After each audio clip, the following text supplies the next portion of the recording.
Hello and welcome to today's episode. So today we're looking at a Bible character, Esther.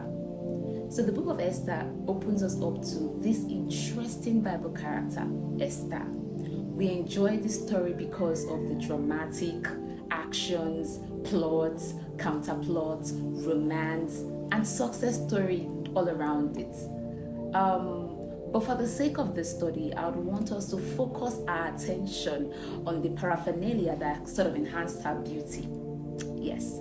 So you agree with me that beauty is not enough. Beauty is not enough.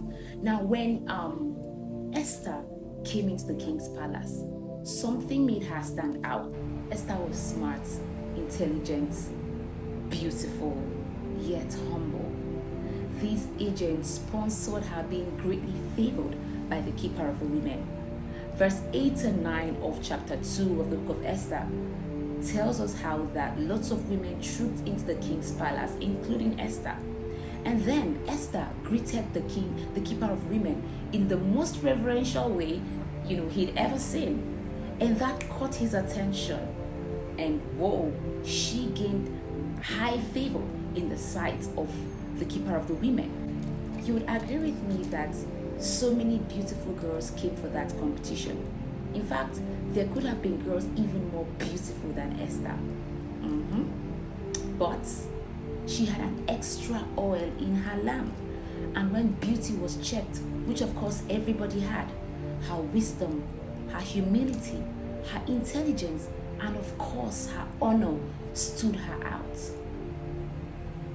So she demanded nothing other than what the keeper of the women had recommended for her. Now this talks about, following a mentor, someone who has passed through the route or the route where you are looking at exploring, being under the tutelage of a mentor. These things Esther had high understanding of, and she made do with that. And we saw the beauty her life turned out to be.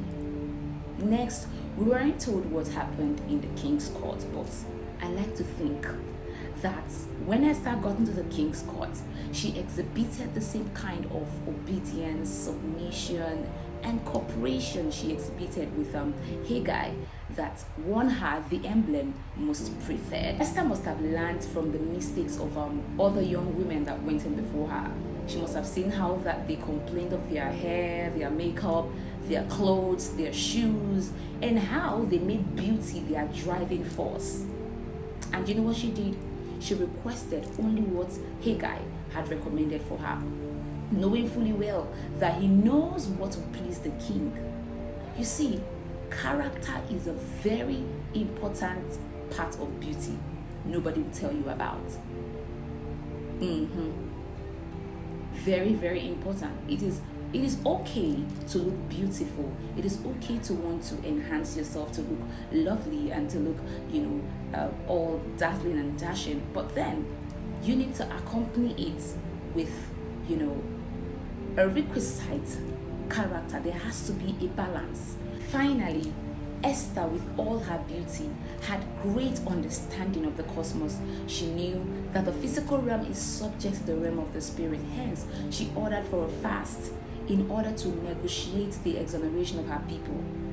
Notice that Esther did not sidestep the problem or abdicate her responsibility. She took charge and got victory.